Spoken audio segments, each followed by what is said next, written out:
Welcome back to Firestone Forge. Today we're going to see about making a candle holder. Using a new tool that we just made today.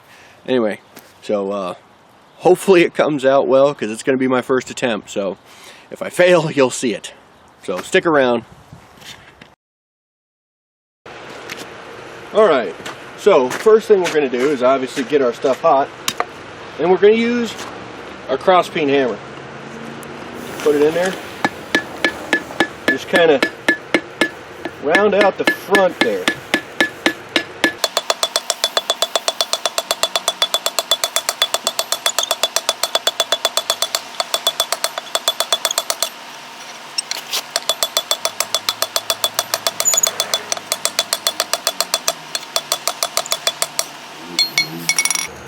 We're just making ourselves a decent flare right around the top using the horn. Let me see if you can see that. Woo! Flare. Didn't get me, but the glove is burned. That's why you wear gloves.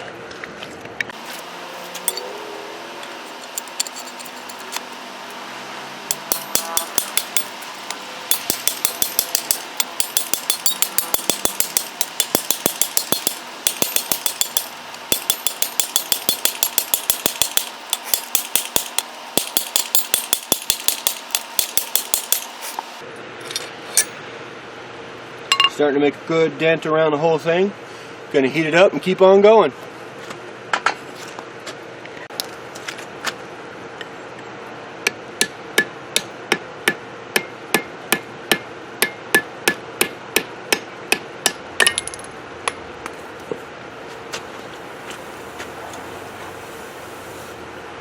I should be able to work with that.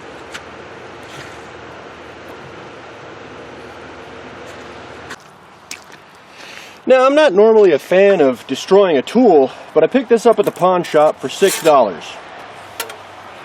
$6.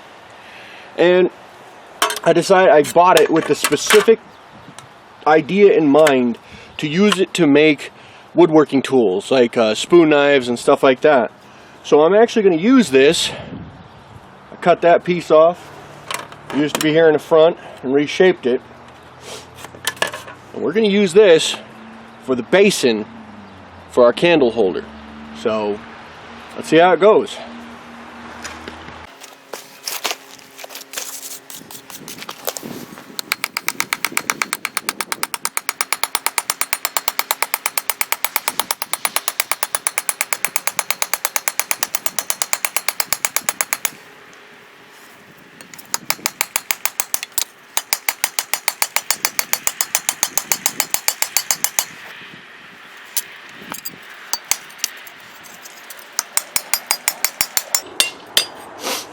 Let's heat it up again and keep on trying to mold that. We want that center part there.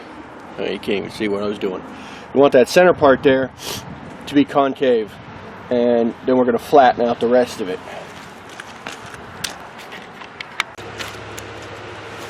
Alright, let's try this one.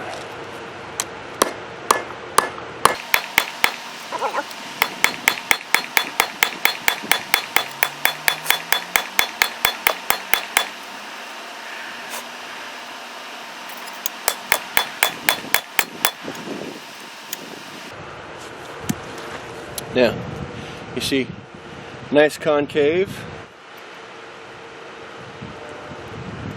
Now, we're going to clean the rest of it up.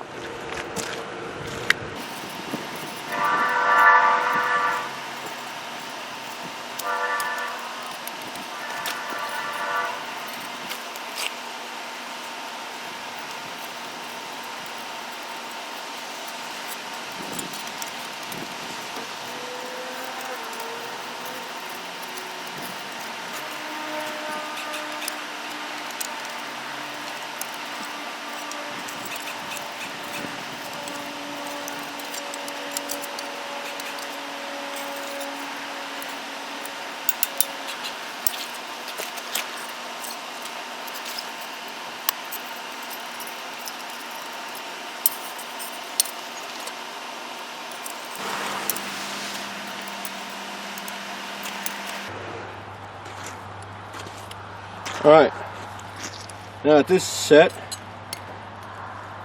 basically what I want, I can wire brush the crap out of it, and then I got to pop a hole for the candle holder part. No, it's nowhere near perfect, but you know what? It's fun. I'm enjoying myself. It's the first one I've ever made. Alright, so the next stage that we've gotten to so far has been, we got this already. Instead of drifting or punching a hole, I should say punching then drifting, I just drilled it out and it sits over that. We're going to heat the crap out of the bottom piece and we're going to rivet it in place. So hold on, I'm going to get this thing hot.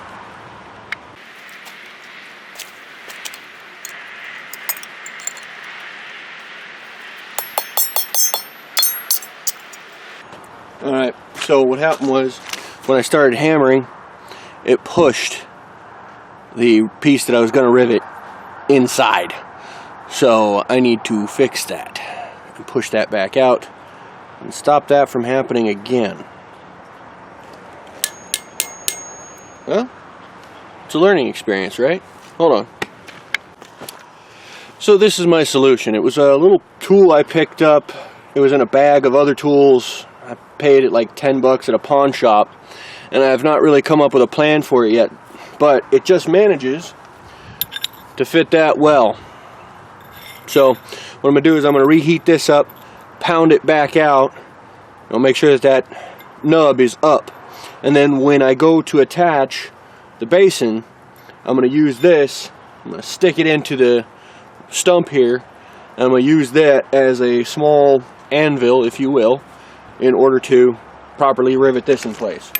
Necessity is the mother of invention.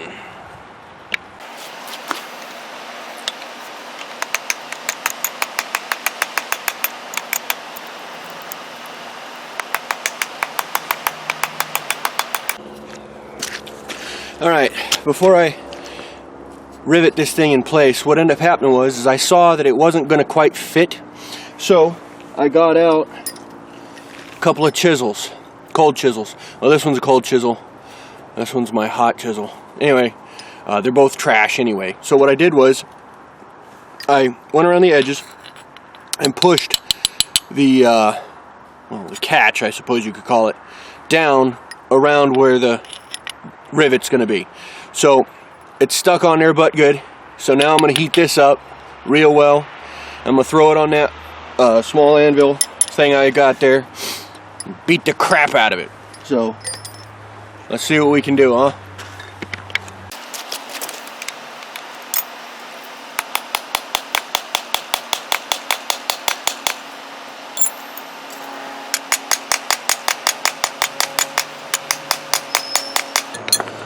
So power goes out, slap a candle in there, you can walk around with it,